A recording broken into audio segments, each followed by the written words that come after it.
What's up, wrestling fans? Welcome back to the 2023 end of the year Smark Out Moment Awards for AEW. We are going to break down part 2 here of the AEW awards. This is the writing awards section of this. Thank you for tuning in. Thank you for hopping over to this YouTube video or whatever it is you're listening to us on.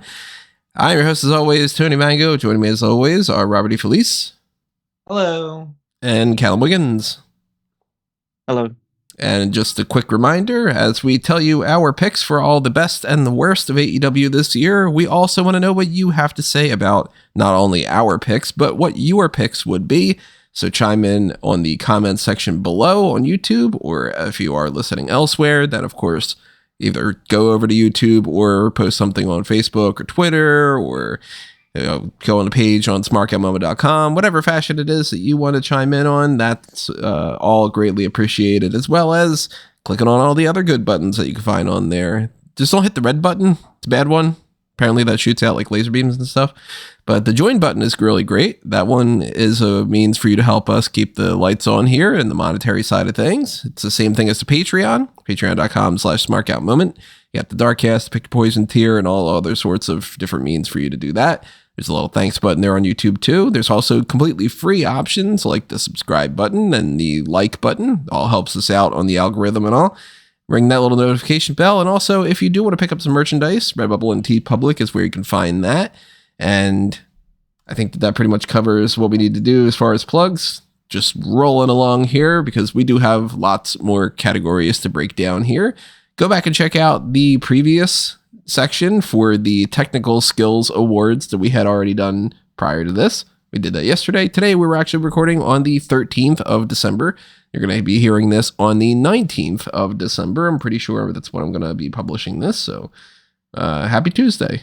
Right now we're going to go into the writing awards from AEW, specifically the best and the worst for all these categories, except for one of them, because you kind of can't do the best and worst, most shocking moment of the year. It doesn't quite work the same. But we have 7 or 8 categories here, and I think we should just kind of get the ball rolling on this one with the best and the worst catchphrases or slogans or any kind of, phrasing that you want to use when it comes to that. This is things like the sportsmanship thing that MJF has been doing, or the it's Sting thing that Tony Schiavone does with every time that Sting comes out. Those are actually 2 that I had written down for one of the best and one of the worst ones for the year. But I have 3 other ones for these to mention, and we're going to, of course, just bounce around with our different picks here. One of my options for the worst was the whole Tony Storm thing. I know that a lot of people like it, but the tits out, watch for the shoe, whatever that whole thing was, 1 or 2 times thought it was funny. Then it became a legit catchphrase, and I just don't like it anymore. But I don't dislike it enough to give it the worst one here. There's one that I will bring up in the next one, Gimmick. I'm holding it for that one rather than a catchphrase, because I'm going to go, my worst catchphrase in AEW this year is Adam. My God, that got annoying. Yeah, it's too much. It's definitely one of the ones on my list. To be fair, the majority of worst slogans on my list, I have both chin up, tits out, and watch for the shoe on both my best and worst, because I don't know how to feel about it. Because I like it, but it's overdone. Right. So it's like, so that's the issue with it. I've definitely got Adam on there, and then the rest of the ones on my worst catchphrase or slogan list are MJF ones, which is tofu, which is that chant that he tried to get going for the Jay White thing, just chanting tofu down the mic and trying to make sure the fans went on with the call and response thing, which was really bad. Like some of the worst MJF babyface moments. I'm not a fan of No One Is on the Level of the Devil. Not as big of a fan of that as I used to be, yeah. But my I'm going to go for the worst. Like Adam's definitely a high up there, but I'm going to go for the worst brochachos.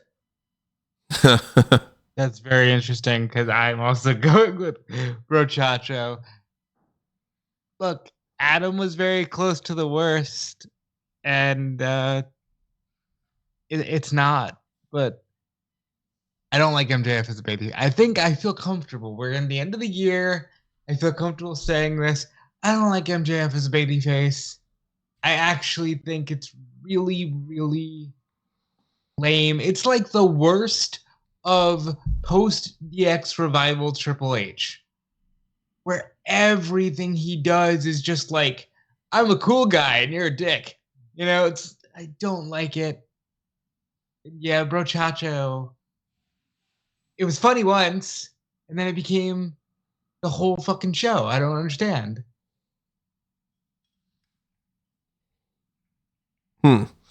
I didn't even register brochacho. To me, just kind of like in one ear and out the other. But yeah, I mean, there's we're gonna bring up MJF as a babyface here and there for sure, and some different elements here. I will say I do like the sportsmanship thing. I think that's funny, so that I had that down as one of my options for the best.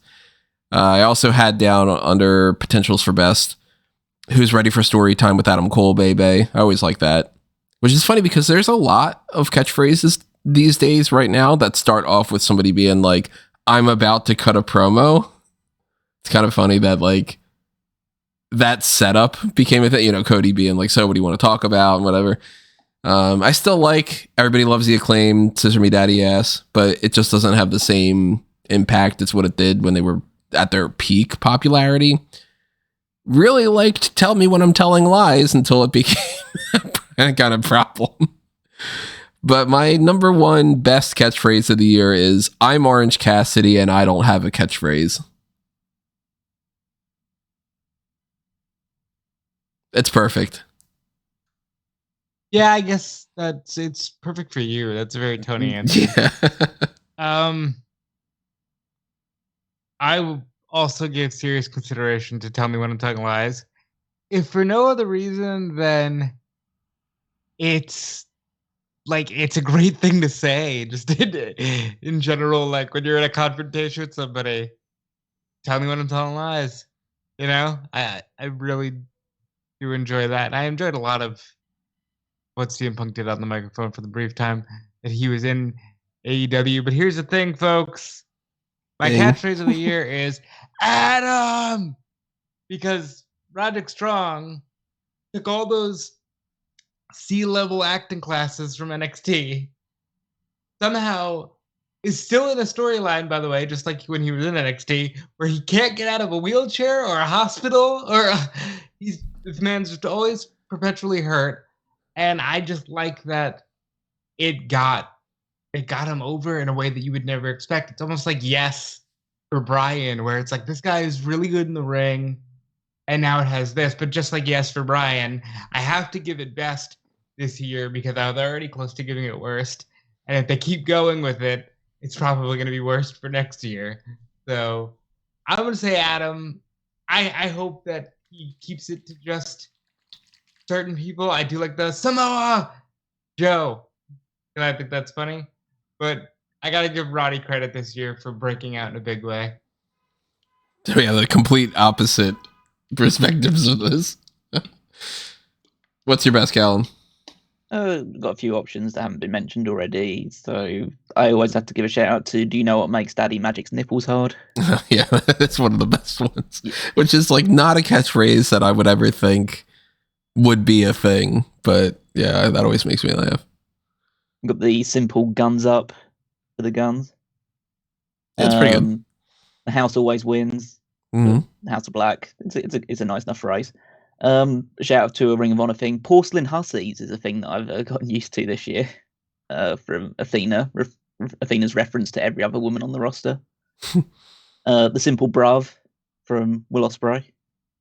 Oh, what are you talking about, bruv? I'm going to kick your ass, bruv. That kind of just the usual stuff. Do you use bruv in any context in your normal life? No, it's not really in my vernacular. But I appreciate the fact that Ospreay can carry it for us. But I've decided that, and I don't know whether this is considered cheating or not, but I think that my favorite catchphrase or slogan is Prince Nana's dance. You know, funny you say that. I did think about it, but I mean, like, it's not a catchphrase, but it's like it kind of like it's his. I kind of think it's his slogan. Like it's now at a point where it's like it's his thing. So I kind of Yeah. to do it a catchphrase because it's not like it's his entrance. It's a part of the Swerve entrance.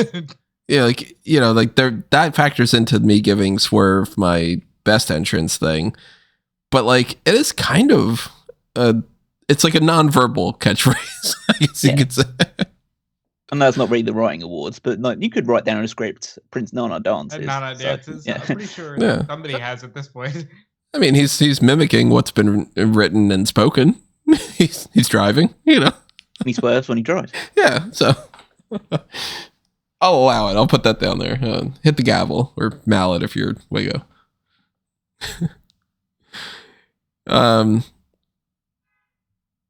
We picked best and worst for that one. Yeah, okay. So here's where I go into my the worst that I mentioned I was going to bring back up.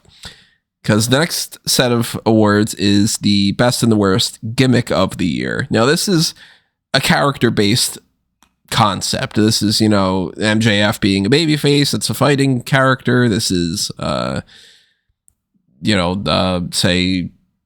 Saraya with like her gimmicks or Wardlow with his or whatever it might be.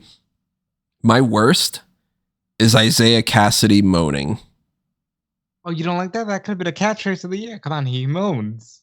It's on my list of the worst catchphrases. And then I was like, oh, wait, no, this is almost more of a gimmick than a catchphrase because it's like that's all he's doing and it's really stupid and I hate it.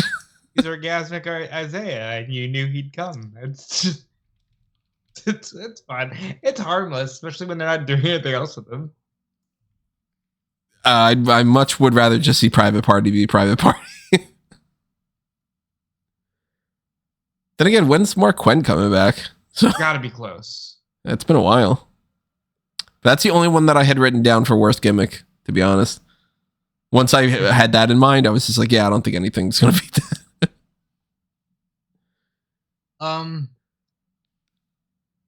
I really, this was the year where I really just didn't like Jericho. This was the first year since AEW started.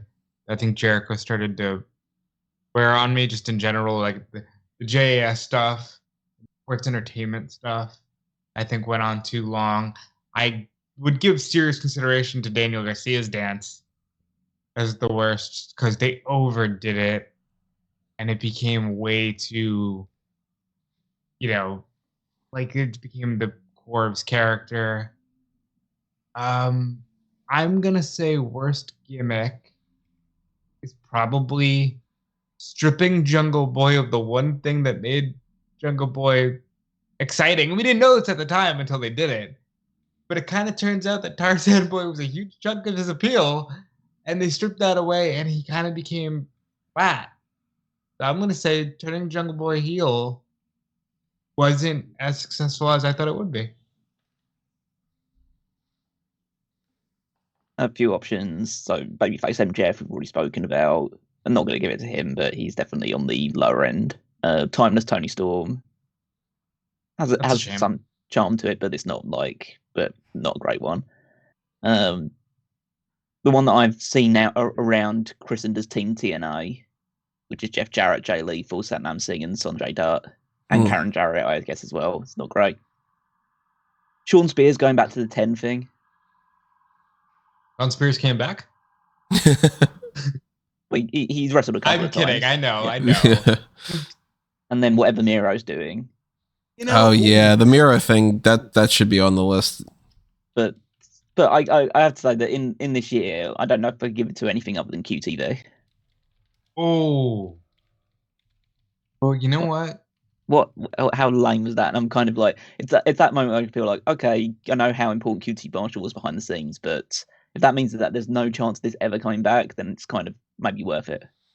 Yeah, QTV is another one that I probably should add down as like an honorable mention because I get what they're doing, but I don't fucking like TMZ either.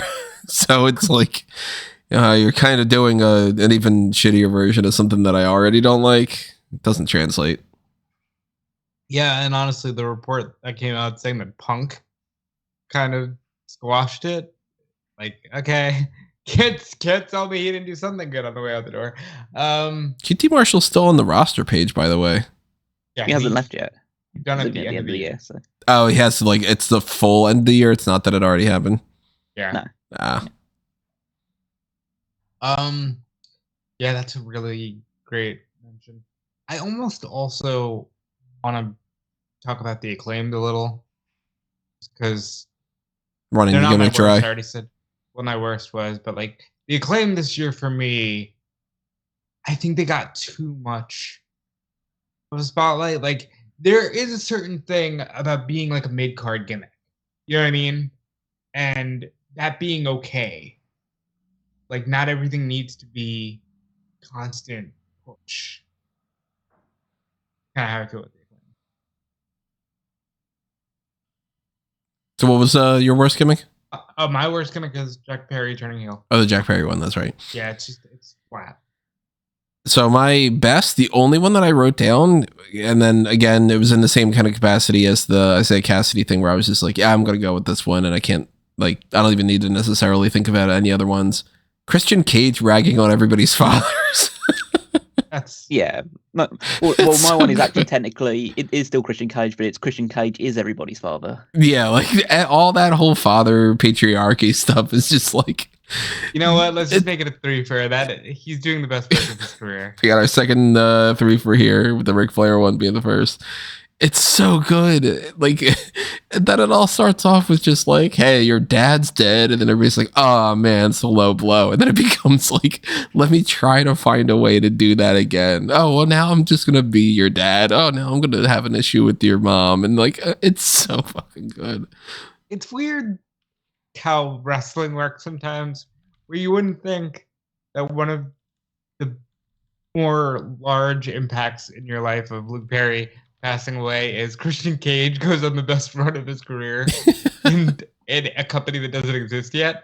You know, like, it's very strange. That I'm going to say that is my best as well. He's doing phenomenal work, and he should be praised for it.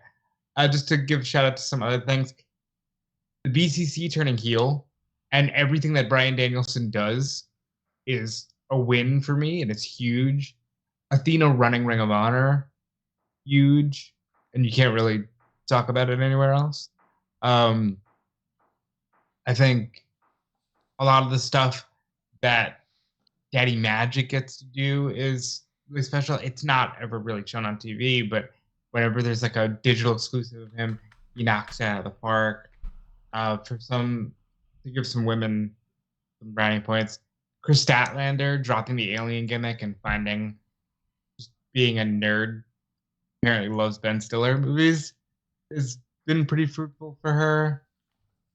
A lot of things on the good end, but I'm gonna say Christian Cage is everybody's daddy. Any other honorable mentions you got, Callum?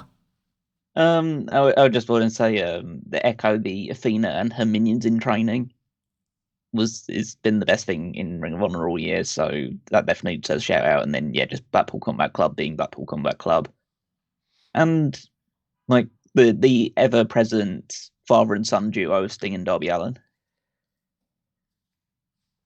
So father and son stuff across the board. Alrighty, let's switch on over to the best and the worst title reigns of the year, which of course you can find a full list of that over on smarkoutmoment.com, because I track that stuff all the time. I do have separate ones for Ring of Honor and for AEW, and they could be either of those, because we just pretty much, this is the AEW and ROH awards for the most part, because it's basically treated like NXT. So keep all that in mind. But the option that I have for my the worst that I ended up going with, I had thought originally at one point about going with the Guns for the tag titles, but then we did this back and forth thing with Wardlow, where he won the TNT title, and then he lost it, and then he won it, and then he lost it, and he won it, and whatever like that, and it was all completely pointless. So it's almost a string of championships because there didn't seem to be a point in Joe to Darby to Joe to Wardlow to Hobbs to Wardlow to Luchasaurus to Christian. Almost none of the TNT champion runs this year, really, in my mind, when you boil it down, is a run that makes sense. It should have just been like Joe to maybe Wardlow to Hobbs to Luchasaurus or something like that. But like the TNT title just in general this year, up until Christian got it, was just floundering. But out of all of them, I think the one that I find the biggest, most annoying problem is the Wardlow part of it. I understand that. And for some reason, you saying that jarred my memory. And I remember that Arn Anderson was with Wardlow earlier this year. Ooh, completely forgot about that. Right? It's been a long year. In some ways, yes. WWE wasn't owned by somebody else this year. That is true. It's a long fucking year. Cody just came back at the beginning of the year, and Punk was in AEW. We're talk about Punk. It's hard to keep track of this stuff. Look, speaking of Punk, I did think about just tongue in cheek saying his run as the real world champion. That's something that you could put out there for sure. Yeah. You know? But realistically, like, it did its job. It was doing its job, and then everything went to shit because that's sort of life. But I'm going to say Claudio Castagnoli as the Ring of Honor World Champion. He was never on Ring of Honor programming. He showed up, I think, maybe 3 times at most. And it was just sort of like, yeah, he's here as a special attraction, but he's going to do the more important thing on Wednesday. And currently, the Ring of Honor Championship is kind of locked in a tournament. And I just feel like Claudio being champion didn't result in what I thought it was going to. So it's the worst to me overall from a just general heartbreaking standpoint, and for what it did for ROH, which was kind of, negative in the long run. I think we need to at least mention Saraya as the AEW Women's World Champion. She was another one of my options, yeah. I will say I did think about the entire flip-flopping of Toni Storm loses it, Shida just to lose it back, Toni Storm because the gimmick caught on fire. I did think about that. But I wouldn't go for her because I still think that she did. It wasn't a great reign. I don't think she necessarily deserved to be the women's champion based on her performance since coming into AEW, but I don't think that it was necessarily a bad title reign. But yeah, I'm gonna have to echo Tony with the whole Powerhouse Hobbs, Wardlow, just everyone that was holding the TNT title until Luchasaurus won it. Was just it was a pretty cursed title. Actually, I say everyone holding it. Don't want to discount, or don't. This isn't counting either Darby Allin or Samoa Joe at the start of the year holding the TNT title. basically, as soon as Wardlow won. Mm-hmm. Joe started this year. He lost it to Darby for a hot minute, won it back, lost it to Wardlow. No, Darby started it as the champion. I'm pretty sure, didn't he? At least on because Joe won it on the January 4th episode of Dynamite. Oh, so I must have just skipped to that. Yeah, I don't remember. I have that down as Joe at the beginning of the year, but yeah, I might have just done it at the beginning of the year. It might be. November 19th, Joe was the champion. Darby won it on January 4th. Oh, okay. Yeah. That's fine. And then Joe won it back on February 1st. In which case, I was happy with both those reigns anyway. But yeah, basically, as soon as Wardlow won it back, and then everything that he did with the title was probably some of the worst stuff. So. I want to give a special shout out because I'm going to keep saying it. Jack Perry is FTW champion because if we don't get that, we don't get the car. And if we don't get the car, we don't get the real glass, and maybe everything's different. Also, it wasn't their fault, but the whole Jon Moxley beats Orange Cassidy, gets injured, has to drop it to Phoenix, who's already injured, has to drop it to Orange Cassidy. It's another one of those things that if you could just condense the TNT title, it wouldn't seem as bad. And if you can condense the international championship thing, then you avoid one of those issues that we had talked about before about being like an issue. But yeah, the women's title this year went through the ringer. That Is not it worth the talking about the fact that Jade Cargill is TBS champion. Maybe is one of the worst in the sense that his title built a person that is now in WWE. Is she in WWE? Oh, she's there. No, she's not. Well, she's signed, but she's not there. Well, apparently her mom just died of cancer or something. So I guess that's why she was like. Yeah, if you want to use that as an excuse, that's fine. I think that's a pretty good excuse to not be around it. Yeah. Well, no, well, I'm just saying that's probably not the reason that she's not around. I'm not saying that like it's a bad reason not to be, but that's probably not the reason she's not around. You heard it here, folks.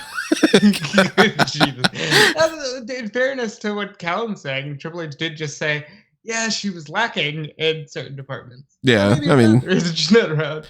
It could be a combo. He basically said in a press conference, "Yeah, we signed an absolute dud from the company that apparently that can train her properly, and now we're just stuck with this." Michaels kind of gave the same thing about Pillman, where he was like, "Yeah, he needed our structure."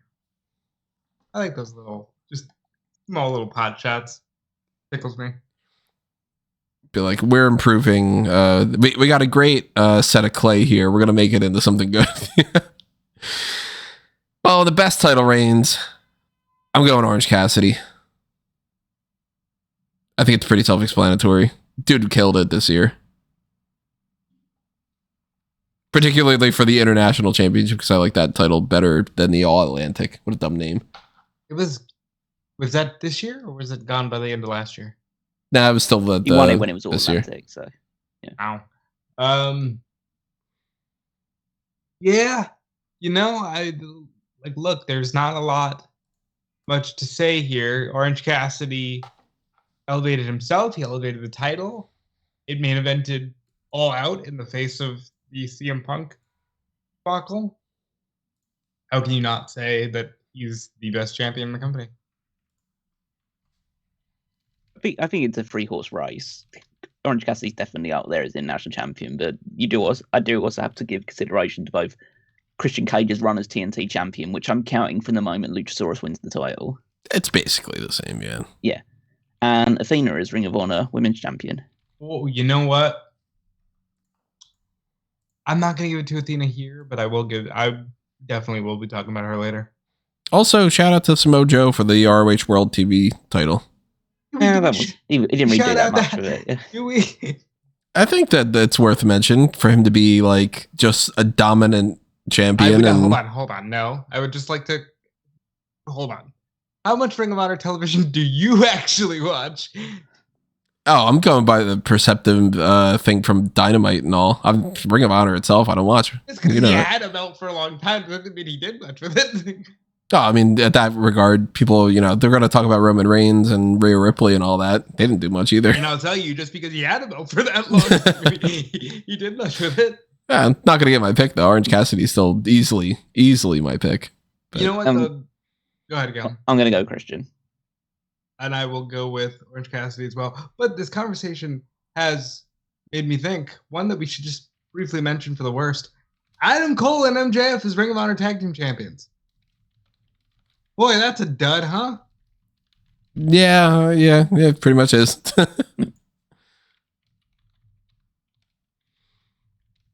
Curious how that's going to play out, because remember, everybody, we are recording this before Final Battle and even Dynamite tonight on the 13th, so maybe they end up doing some kind of, switch up with that, but I don't know. I kind of assume that they're just going to keep that going.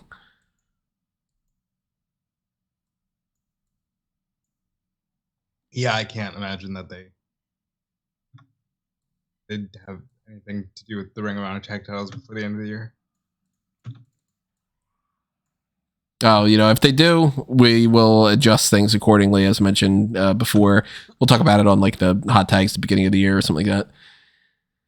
Let's switch on over to the most shocking moment of the year. This could be good or bad, because It's just awkward when we used to do like the best and the worst, most shocking moment of the year. It'd be like, the best is the most shocking of making you go, wow, good. And then, wow, bad. It's, I don't know. What's the most actually shocking moment of the year?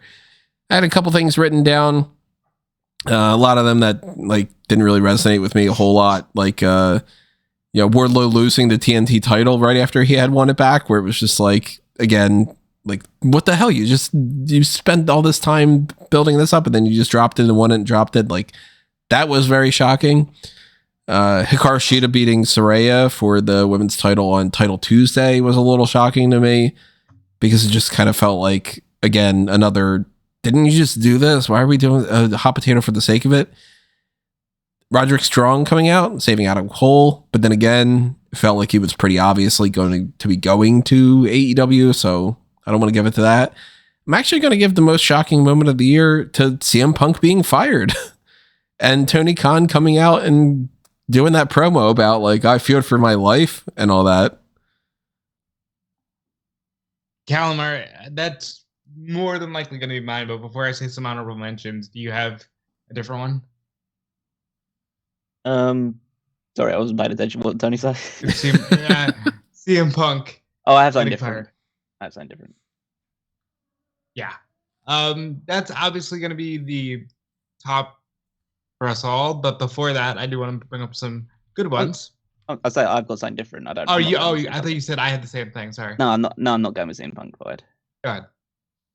I mean, one of the top ones for me is actually, I'm going to save that one for maybe that's one's more of a Smark Out moment, so I'm not going to go there. CM Punk forward was probably my runner-up, but I think I need to go with most shocking moment, as somber as it is the death of Jay Briscoe.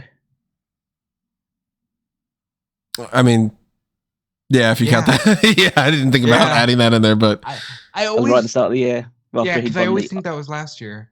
Just after he'd won the tag team titles at Final Battle last year, and then it's just, that was just I know it's a little bit like a somber one to come up, but it's just like it's worth remembering, bringing up his memory because it's been it was a really like devastating passing in the world of wrestling, especially someone so young and had so much more still to give. So I'm gonna spoil something for the WWE side of things. The Bray Wyatt situation is naturally in there for that. Because I think we pretty much would all agree that death of Jay Briscoe would trump the CM Punk firing. If you had to take the Briscoe one out, though, what would you pick? Just for the sake of discussion. Probably. Well, in which case, then it would be a bit of a toss-up between the CM Punk firing, of course, but I kind of felt the CM Punk would get fired at some point this year. So I don't know if it's that too shocking. And then maybe just the announcement that All In was going to be at Wembley Stadium. Like, because that was announced in April, and it's a case of, I assume that they were going to come to the UK at some point, but the fact that they actually went to Wembley Stadium was the shocking aspect of it. Like, 90-odd thousand seater stadium, just to do that and then to fill it up as much as they did is just pretty crazy to me. So that one would also be up there for one of the most shocking ones. What other honorable mentions did you have, Rob? That's another positive one. Adam Cole coming back. That's a huge positive. That was legitimately up in the air for a while. I also want to give a shout out to Roderick Strong coming in. Yes, it felt like a given, but the reality is he wasn't actually released. It wasn't known what was going on with him. So hearing the music was a really cool moment. And I think shocking in a bad way, the hiring of Ric Flair. Shocking in a great way, Edge coming to AEW. Because we didn't think we would ever see Edge outside of WWE. And now it's like, he's just Adam Copeland. He's in AEW. It's great. With Metalingus. With Metalingus. And Beth especially doing because of how lackluster the Edge run in WWE ended. It really felt like you took the guy who just wrestled Sheamus on SmackDown on August 11th and plopped him into AEW. And that was so cool. But overall, the most shocking moment of the year, even more than him being fired, CM Punk just punching, like punching Jungle Boy, because as Punk is wrestling, the fucking report comes out that, oh my god, CM Punk just punched Jack Perry. Here we go again, and he's in the fucking ring, and it's like, what is going on? So that whole thing, that whole week of like, CM Punk did something again, and maybe Perry's in the wrong, maybe not, and then Tony Khan comes out and says, I feared for my life. Yeah. That's what we saw on TV. The actual footage of him bringing a chair to Chicago and letting the fans roast him. Yeah. And he sits there. He's like, I know. I'll, it's like, okay. It's really gripping stuff, And that's easily my most shocking moment of the year. So now on a different, it's a similar wavelength, but a little bit, it's perpendicular or whatever. The best and the worst Smark Out moments of the year, meaning what's the thing that made you want to just like turn the channel or boo the company in general, or the thing that made you go like, fuck yeah, man, I love AEW. The worst that I have written down, and we can factor in the things that we just mentioned as far as like the Punk situation, and obviously like the worst thing of the year being the death of Jay Briscoe is just like an obvious, like, if you could go back and change something, that's the one to change. But as far as like a booking kind of philosophy or something that they presented as like part of their product, the thing I have down as the worst is Tony Khan's got a special announcement. In particular, tickets to All In go on sale in a month. Which was like, you've got to be fucking kidding me. That's your special announcement, is in 4 or 5 weeks, you can buy tickets for a show in August. That's your special announcement? Well, retroactively, I think that was more to get people hyped. Like, Ospreay coming in, I think a lot of that had to do with all the All-In stuff. But I do agree that this was the year that almost bordered on like Dixie Carter. Oh, I think it fully did. He did a special big announcement, game-changing thing every week for like 7 weeks or something. And it was like, dude, half of these are not a big deal. And if you hype them up like that, it's a boy who cried wolf type situation. Like, you could have just announced these things. Like, WWE doesn't do everything perfect by far. There's lots of things that we were going to talk about on the worst side of that. But like, they tend to just be like, oh yeah, and here's a big announcement. And you're like, oh, cool. Without making as big of a deal. And then when they go like, I don't know, say like, Sheamus has a big announcement tonight. And then you're like, oh, okay, what's the big announcement? And then the big announcement is like, I'm retiring or something. You're like, oh, that justifies that. The stupid tickets go on sale thing to me was just like, I don't know. That's like you give a toast at a wedding or something, and you're like, I just want to say thanks. And you're like, oh, did you need to cling the fucking champagne for that? Like, I understand though. That's definitely something that's reached a certain level this year. I'm gonna talk again about the hiring of Ric Flair, just because I think that the discourse surrounding it is one of the things that turned me off from AEW in these last couple months of the year. I would also say, and this might be my answer, I'm gonna marinate on it a little bit, but the entire treatment of Ring of Honor. Again, look, I talked about this in the last one, and yes, I do agree it's better than if Ring of Honor just died. But at the same time, it's like, dude, this was your first full years of promotion, and it really just felt like a 2-hour episode of Dark sometimes, and that sucked. But overall, I think I'm going to say they hire Kota Ibushi only for Chris Jericho and Kenny Omega to be the tag team that we're constantly seeing. When everybody wants to see the Golden Lovers, we get the Golden Jets. I think that might be my one, but let me hear what Callum has to say. Maybe I'll come back around. There's a few bits and pieces that I have here. I've already mentioned that it's the worst match of the year was the Texas Chainsaw Massacre death match, but I've already given it that one, so I may not go into here as well. Just the overall over-reliance on comedy and sports entertainment shenanigans now. It's just permeating so much of AEW. The Ric Flair thing, of course, CM Punk drama, the 4-pillar promo segments. Ooh. Yeah, they were pretty bad. That was not good.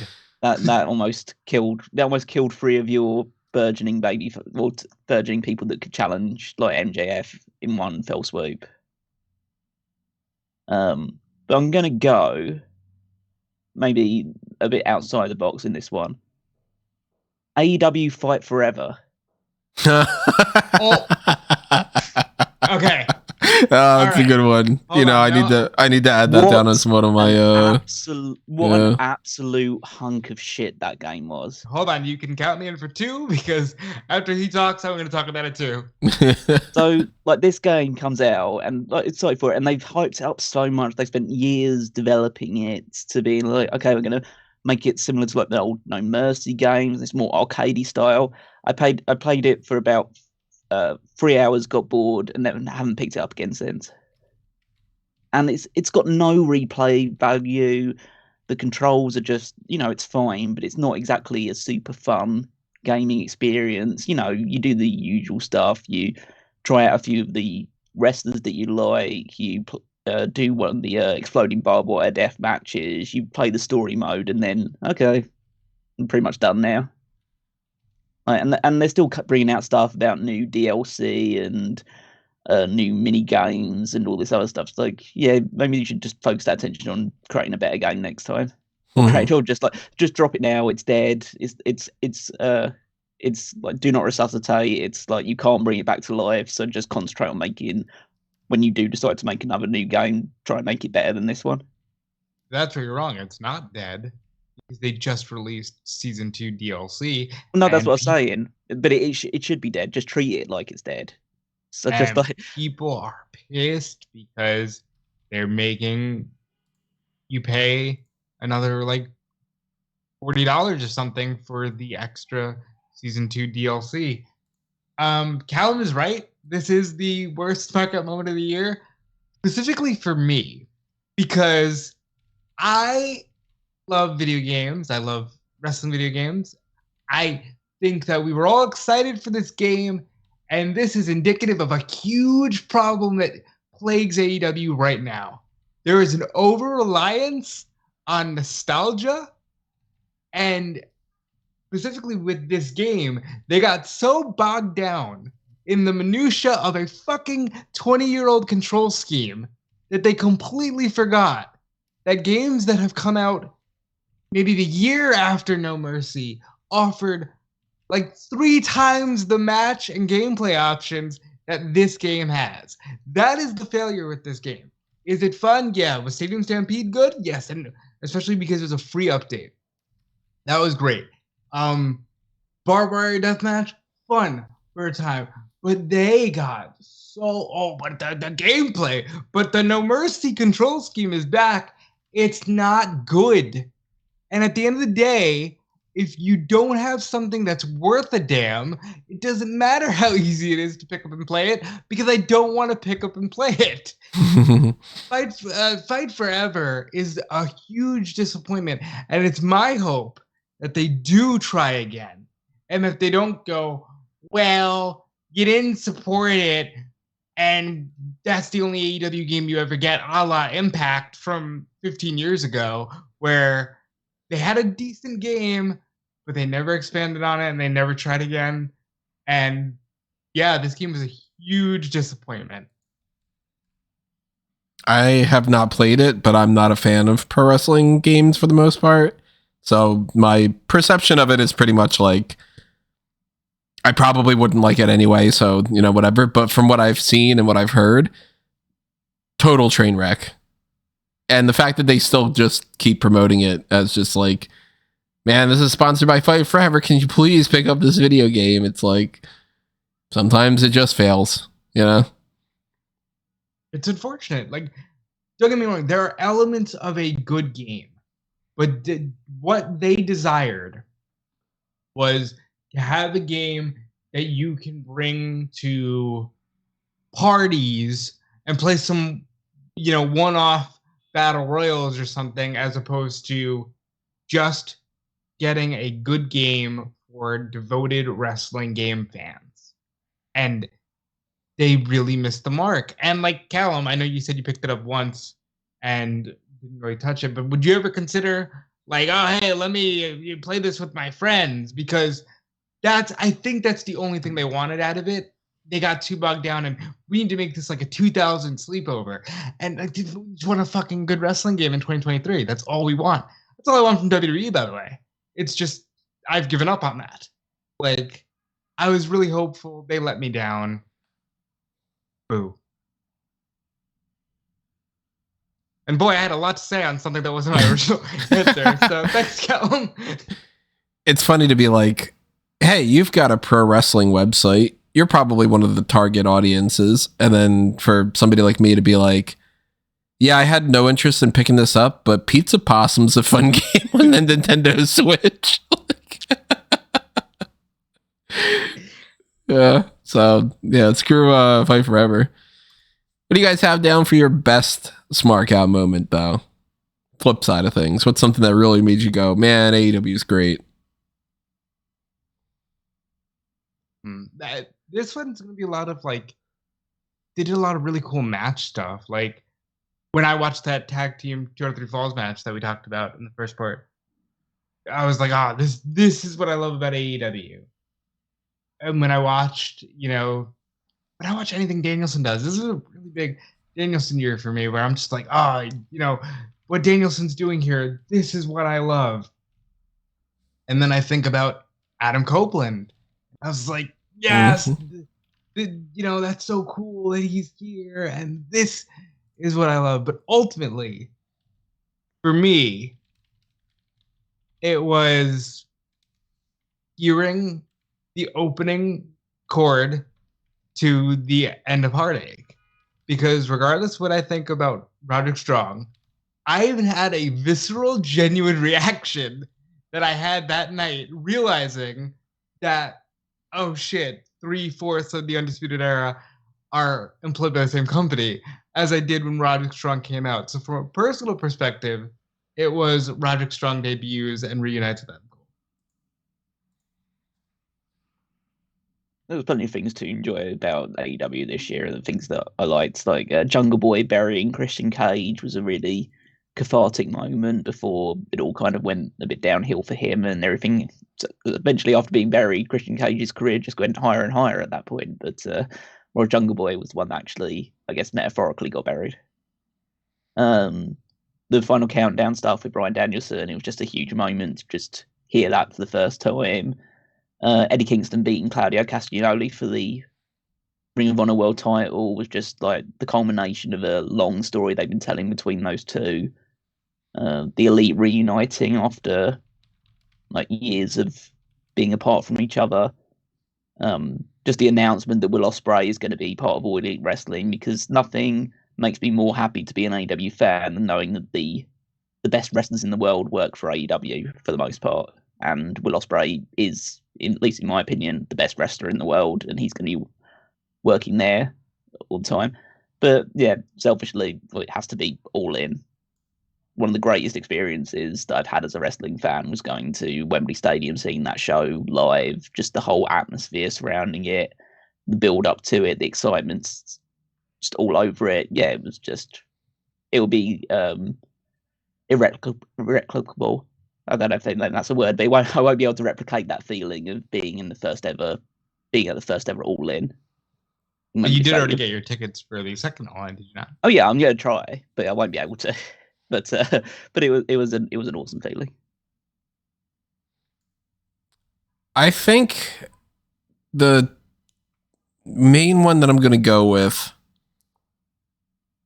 well, one of my runner-ups is Adam Copeland just popping up in general, and then eventually the "Go Fuck Yourself" from Christian Cage. That was a good moment. But I think the thing that actually made me go like, this is what I want out of AEW to a certain extent is Danielson wrestling Okada with a broken arm.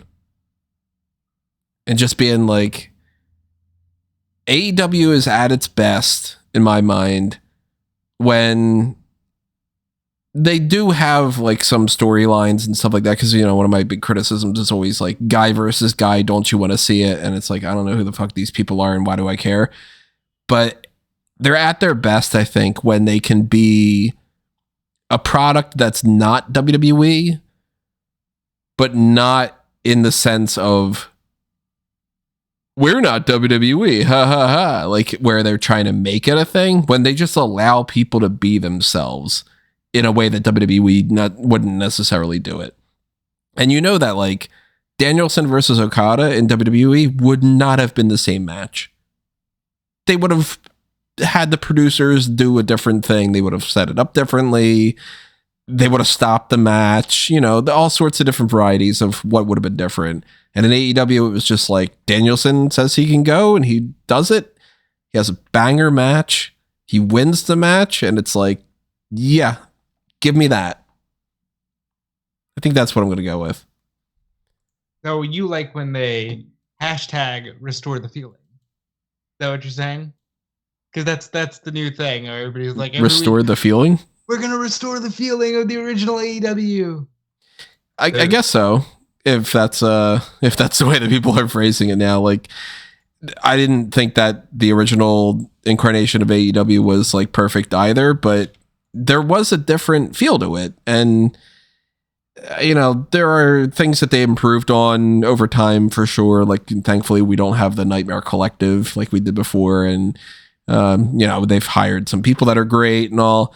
But the way that the company has been this year doesn't feel like the same company to me. And my favorite era of AEW at this point so far, out of all, like, it sounds kind of stupid, but the lockdown and like that sort of like, it felt like a frat house promotion in some ways to me. And they were just like trying new things and doing stuff that was different and throwing stuff at the wall. And some of it worked, some of it didn't, of course. But I liked that idea of like, if I tune into this, I'm going to get something that isn't exactly the same as WWE and slightly better or slightly worse.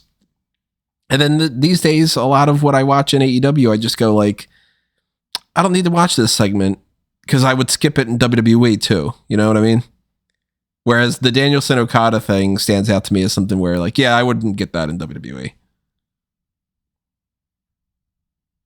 Now, storyline wise, best and worst, of course, on that front too.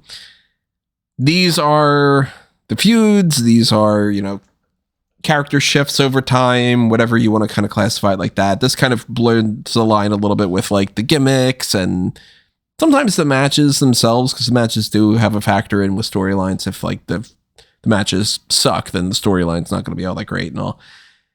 I hated the Outcasts this year. That whole women's division thing, it might be my pick. It's either that or whatever the hell was going on with Matt Hardy and the Firm and we still had some of the bleed over from the Andrade Hardy family office type stuff. Like everything associated with that whole concentric circle Venn diagram of combinations of teams. Utter crap. And at this point, hate to have it revolve around one person, but has Matt Hardy had a single good team in AEW? Or for that matter, a single good thing in AEW? Like, I wouldn't go that far. I think, tell me, I look at his career and I'm like, oh, the broken Matt Hardy stuff sucked. The whole Sammy Guevara match thing, that was like a fiasco. The Hardy family office stuff was terrible. Every incarnation of that. The Firm stuff, I mentioned Isaiah Cassidy moaning and he's tied in with him and all. Hardy Boys just not being the Hardy Boys anymore. What a bust. But I don't know if I would go that or the Outcasts. Because at least with the Matt Hardy stuff, it was like on the sidelines more. The Outcast stuff was like, that was the entire women's division this year. And God knows how many times I said, I don't fucking care about watching the same 5 people wrestle for 9 months straight or 11 months straight or however long it was. Still going, technically, I guess. So, I want to talk about what you said about Matt Hardy for a second, because I think he's a very interesting case of looking at AEW and the changes the company goes through. Because here's a guy who came in as such a big deal that he closed out the first pandemic Dynamite and was the main event of the first pandemic pay-per-view. That's how big it was when Matt Hardy first came in. And it quickly moved down to the Hardy Family Office stuff. And then eventually when Jeff came in, he was set to get the big push. And Jeff did what he did, so that didn't happen. But I think he's a very interesting like case study of how quickly it can all fall apart. But that's a great shout for this year. I think my worst might be the Elite get back together for what feels like a blink of an eye. They do the fun Blood and Guts. I'm glad we got to see the Elite in Blood and Guts. Yes. They're already broken up again. And that whole thing feels so disjointed. And that's not the feeling that people want back. They don't want Jericho teaming with Kenny. They don't want the Bucks and Kenny to be mad at each other after just, reuniting. They don't know why Hangman's friends didn't care about Hangman having a home invasion. I think that, to me, is one of the biggest drop balls of the year. I'd also say special shout out to be continued, but maybe this devil thing if it doesn't come to pass in the right way. The what thing? But the whole devil thing. The devil thing. I already feel I thought you said stubble. I'm like, wait, what am I missing? Somebody got a promotion or feud about stubble? No, the whole devil thing, if they don't start paying it off, could potentially be an issue, but I have faith in that one. But yeah, I'm going to say the Elite. And they're getting back together just to fall apart. So I had the Outcast down as a potential one. It wasn't handled great. It was too much interference bullshit in matches all the time. So I wouldn't want to go with that one though. AR Fox's heel turn. That was such unfortunate circumstances because I don't know if I don't personally blame Tony Khan or the whole just whoever's booking that point. I don't know. I just get the assumption that AR Fox just didn't tell them that he couldn't go to Wembley, and they took the wrong approach. They shouldn't have. They should have just delayed him coming back and should have just kept running with what they had. But I understand that he probably kind of shot himself in the foot a little bit by just not being available for this show. Still, that was very poorly done, yeah. Yeah. Basically everything that's happened between MJF, Adam Cole, and everyone associated since All In, it's just been a huge downturn. It's just, yeah, MJF in this role just hasn't had the same effects on me. It's just a bit of a turn off in general. But I'm going to go for worst is whatever the hell is going on between Miro, CJ Perry, and all that stuff. That's another really good one, yeah. Because I just don't. So the story they seem to be telling is that what CJ Perry is coming in because she wants to be a manager of champions again, and Miro saying, "Oh, I don't want you managing me because I get distracted. I barely wrestle anymore." And then it just goes lines of, "Okay, well, I'll manage other people." It's like, "No, but I don't want you managing other people as well. So I'm going to fight everyone that you manage except for Andrade, who I'm going to allow to compete in the Continental Classic. But then as soon as the Continental Classic is done, I'm going to beat his ass." Like it's just, yeah, this is super dumb. And it's kind of one of the things that this is a guy that I just want to go back to WWE. Yeah. Yeah, I really want him to just pop back over, do whatever he does in WWE as Rusev again, and a couple other ones to mention too that I forgot. QTV can be lumped in here. Just the idea of that in general, that story of like trying to do something with that. And something else that we had mentioned before, the collapse and, whatever direction that they were trying to go with for the Jericho Appreciation Society. Mm. That is definitely one of the worst things this year because they just botched that for like 6 different people. And now, we mentioned like Angelo Parker's wrapped up in this love story with Ruby Soho, which is like, really, that's the best thing you got going. And then Matt Menard's kind of involved in that. And then Jake Hager, the funny thing with the hat, but then it's like nothing at all happens with Jake Hager. And then Daniel Garcia's just kind of doing nothing or whatever. So whatever this plan was of Jericho and the Jericho Appreciation Society dissolving just turned into, I want a team with Kenny. You can all fuck off. Right. So like that's what I'm saying, and that ties into my thing with the whole elite story, where it's like, yeah, it's crossover kind of. Why is it that Jericho, and this kind of goes back to, I believe Callum had said in the first part that Jericho is the most overrated, where it's like he always manages to just come out of these things still on top, still in a top story. He kind of left the rest of the JAS to languish. Yes, they left him, but they left him, and they're the ones that kind of suffered for it. There's just so much wrong there where it's like, why is this the route you took? Yes, Jericho and Kenny as a tag team is cool. I get it. I understand it. But you kind of just screwed up a whole bunch of stories just to do this one thing that's cool.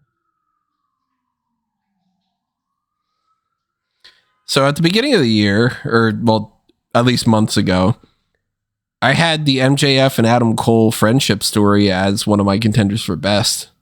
That eventually stopped being one of those options. But on the best storyline side of things, I have, we can reiterate some of the ones that we had talked about before. Christian Cage with the whole patriarchy thing.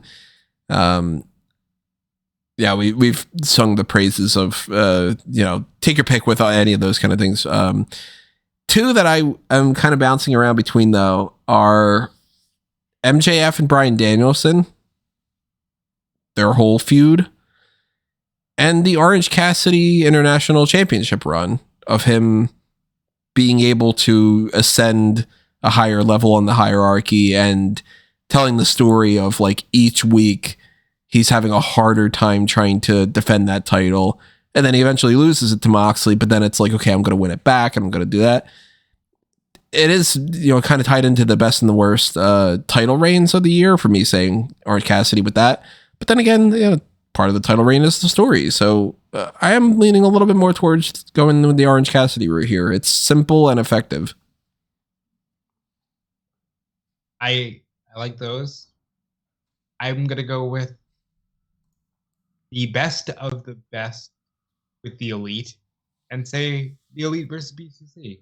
Because for 5 seconds, it felt like, yep, this is what we wanted. This is why we wanted to see the Elite together.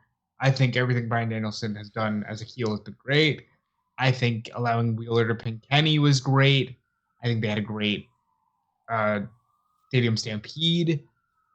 So much of that was what it needed to be. So I think that might be my story of the year because that's what I want from AEW.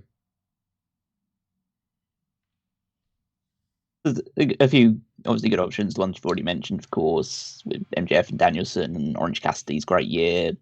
Page and Strickland, their recent feud. And again, even though I can sometimes be negative to certain people in this, I am willing to accept that when things are good. FTR versus Team Jarrett was really good. Was a really good feud at the start of this year, leading into their tag team match with Mark Briscoe as special guest referee. They really played that very well with the whole skit they did at Mark Briscoe's farm. Jarrett doing stuff on there. That was the best of Jeff Jarrett. It was a very well put together feud. And then another thing that I've seemingly been a bit somewhat negative on, but I can't deny the story was good. The last hurrah of Daddy Ass. Like they built up the story of him retiring and him just they built up they'd had multiple opportunities against the House of Black for the trios titles and hadn't been able to get the job done, and so he basically teases retirement and then one last opportunity in the biggest stadium that AEW's ever been in, and he helps capture the trios titles. And so I think it's a well told story. I think it's been now overdone a little bit, but at the time it was well put together.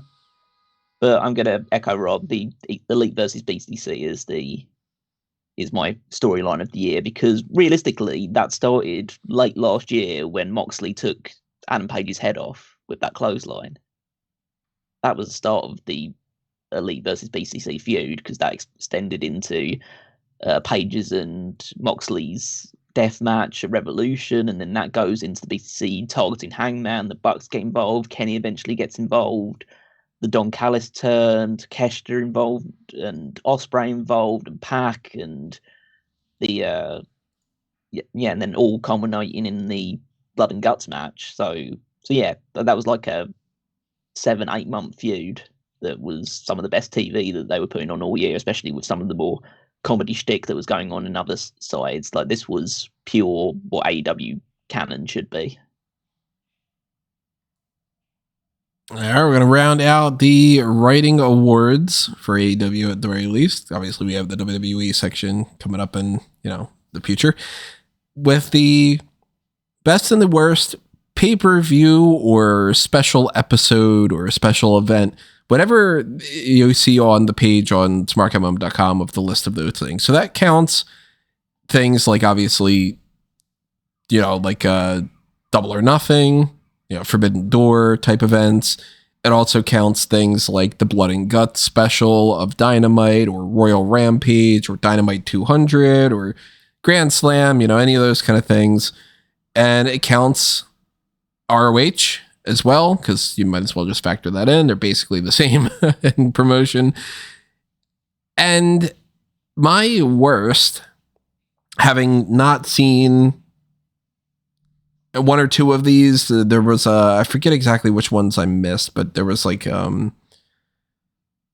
of those like episodes of Dynamite that was like one of the special ones, like one of the Fighter Fest episodes I think I had missed or something. Fight for the Fallen, maybe. I don't know. Like I missed some of those things or whatever. So they are what they are. St. Patrick's Day Slam, maybe it was. I don't know. But the thing that I have to give the worst to is Battle of the Belts.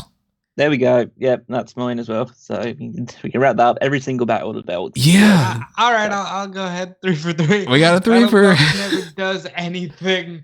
They are so pointless. Like, they could serve such a good means of having like a mini pay-per-view and getting people to tune in and do that. But it's the equivalent of how WWE does main event for Hulu, where they're like, okay, we're contractually obligated to do this. We're just going to do whatever. It clearly means nothing, because they used to at least put matches on there where you were like, okay, maybe the title would change hands. But we've had, 8 of these, I think, so far. And they typically have 3 to 4 matches per show. Out of 8 times 3 or 4, whatever, I actually calculated, but we're talking 25 plus type matches. I think maybe 1 belt has changed hands, and it was on the first Battle of the Belts, right? Maybe the second one too. It was like Sammy Guevara had one. Changed hand a couple of times, but they were both the TNT title. And it was like the Sammy and Cody thing or Sammy something, beat right? Cody, I think, and Scorpio beat Sammy. Yeah, that sounds about right. And it's like, that was 2 years ago, and we just keep having these. And it's like, when they pair people off, they put people in a situation where you're like, yeah, there's no way that they're winning the belts right there. Like, January 6th, Jade Cargill retains over Sky Blue. Sky Blue wasn't going to win that fucking title. Everybody knew it. Orange Cassidy retained the All-Atlantic title over Kip Sabian. Kip Sabian hadn't done shit. So it's like, yeah, of course they're not going to have the belts change hands. why bother watching them? And then when they record them in advance, all the more so that you just go, oh, they recorded that? Yep. Okay, well, who retained over on this special? They are so pointless. Yeah, I have to agree. They serve no purpose. And this year in particular, they seem to serve the purpose of giving a show a third hour just to go up against like an Impact pay-per-view. So from the personal standpoint, that's annoying. Yeah, I'll say Battle of the Belts. Yeah, like essentially AEW just given like money to put an extra hour of TV on, and they just have no desire to do anything with it, which I can kind of understand to a degree because it's on at like 10, 11 o'clock at night. It's like, who the fuck's actually watching at that point in time anyway, unless you put on something extra special. And if you have something extra special, why not put it on Dynamite, the show that anyone actually wants to see the ratings of improve? Right. So yeah, it's a pointless thing, and it's never going to develop that must-watch factor to it, because if you've got something that's much-watch, you're either putting it on Dynamite, or you're putting it on a pay-per-view, or you're putting it on Collision, and yeah, so it's never going to get any better. It's a shame that they didn't apply this to like Ring of Honor before they had like weekly TV shows, where they could have just made that like Battle of the Belts is where you can see Ring of Honor belts defended. And then maybe you would look at that as kind of like, oh, maybe the belts will change hands, because they did. They just still booked the most pointless matches. It's so frustrating. But on the positive side of things, we did have some good events this year. Callum, tell us why All In is your best pay-per-view.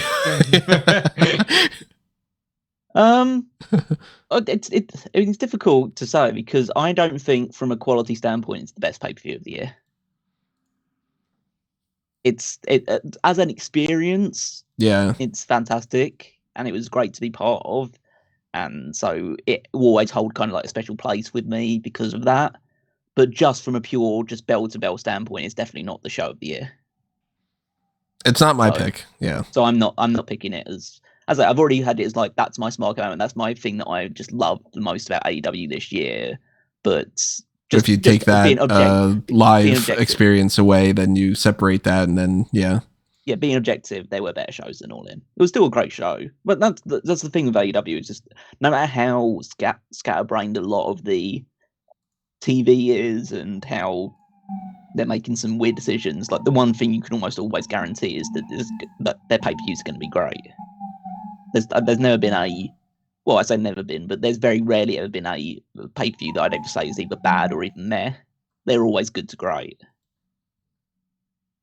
So, and there are plenty of options this year. I'd say just from a quality standpoint, All Out was better than All In as a wrestling show. And then like Wrestle Dream was great, and it's hard to choose, but I think that personally I'm going to go with Revolution. Revolution's one of my two potential picks. I thought one of my two, because you have the Texas Death Match. There's a lot of like great matches in there. Obviously, the 60-minute Iron Man match, which was my match of the year, so you're always going to lean towards those ones. But yeah, there's like, I'm just gonna try and get up the card now to just try and remember more of it. But so it was a trios match: Briscoe you had Lucha Bros against Ari Daivari and Varsity Athletes. it was the Elite versus House of Black on this show as well, which was like one of the best trios matches I've ever seen. Yeah, that was really good. I have that down as awesome match as expected from these guys. The final burial casket match, Christian against Jungle Boy. Oh yeah, that was awesome as well. Jericho versus Starks. That was a great match as well. That was a great opener. And he put over Starks too. Of course, had the 60-minute Iron Man match. Guns versus Acclaimed versus Orange Cassidy and Danhausen versus Jay Lethal and Jeff Jarrett, which I had thumbs up on. It was a fun little tag. But yeah, I mean, I'd say there was plenty on that show to sink your teeth into, and Revolution has actually quite a reputation now. It's developing quite a reputation as being one of the must-watch shows of the year. Like, even with AEW's quality, there always seems to be something special about Revolution. Yeah, we're gonna get Sting's last match this time around. Yeah, exactly. Yeah, I mean, it's like, I think it's because, well, I don't know if this will continue going forward, but it's always been the first pay-per-view of the year for AEW. So like, there's always something a little bit more interesting about it. So yeah, I think I'll stick with Revolution as my pick. But as I say, it was a tough choice with a lot of competition there. Is there any confirmation yet about Holiday Bash and New Year's Smash, by the way? No, I think they'll do it like they did Winter is Coming, where they'll just go, hey, by the way, that's our Winter is Coming this year. That's our Holiday Bash this year.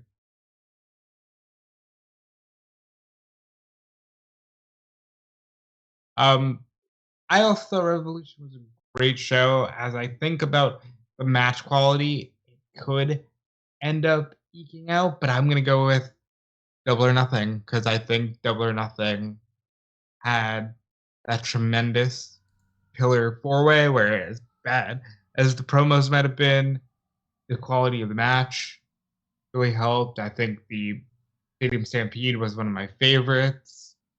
They had a ladder match with Wardlow and Christian Cage, which might have been the best thing Wardlow did with the TNT title. I think I'm going to go Double or Nothing. I think I'm going to go Full Gear. That was like probably second place for me. Because there was a lot of things at like Revolution that was like probably my runner up. But we had like Orange Cassidy, John Moxley. We had the trios match with Sting, Darby Allin, and Adam Copeland. Even though we had the botchy Tony Storm ass plate thing and all, like, you got a title win, so that's like something that's like something happened there. That four-way ladder match, I had written that down as car crash matches like this are always fun when people are tossing around and ladders are smashing into them. You had the Hangman Adam Page and Swerve Strickland match, of course. Julia Hart wins the title for the TBS title. So again, another title change happens. That's like, moving the momentum around. I do think that MJF versus Jay White was a lackluster finish of the event.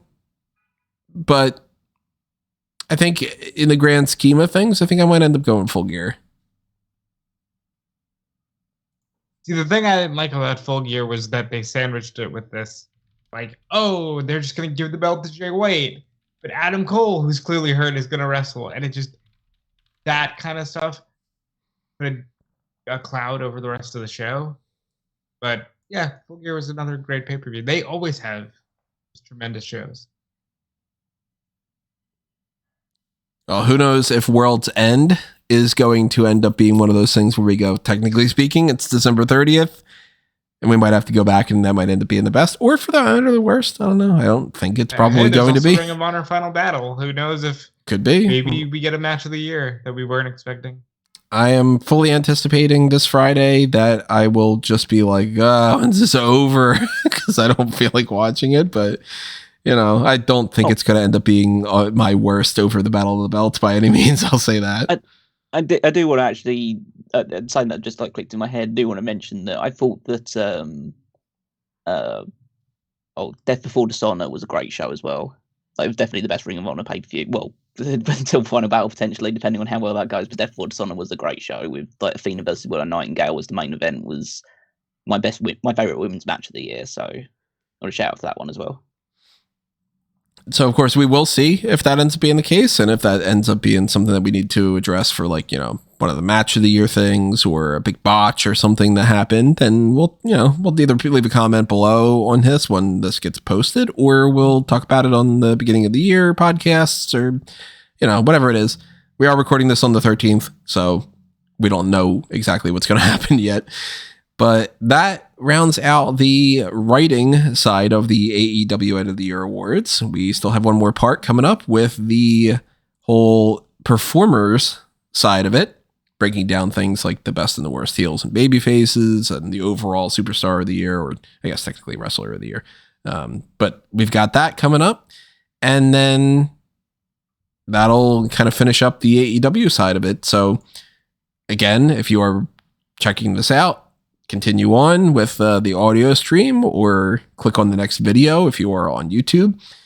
Make sure that you hit that like button, subscribe, do all that good stuff. Check out what's happening over on fanboysanonymous.com as well for everything that's happening on the geek culture spectrum. And go to amangotree.com and you will find links to both the Smark Out Moment and Fanboys Anonymous things and some other stuff too. Follow me at Tony Mango. Follow Rob and Callum. Yep, you can follow me everywhere at DeFelice. You can check out my work on Fightful and check out Callum's work. Yeah, you can follow me on Twitter at Wigmeister14. Check out the power rankings every Saturday on smarkoutmoment.com, and there you also find the fantasy league to see how our teams are performing as we head towards WrestleMania. Okay, everybody. AEW End of the Year Awards continues on in part 3. We will see you there. But for now, this has been another Smark Out Moment, and we are being counted out.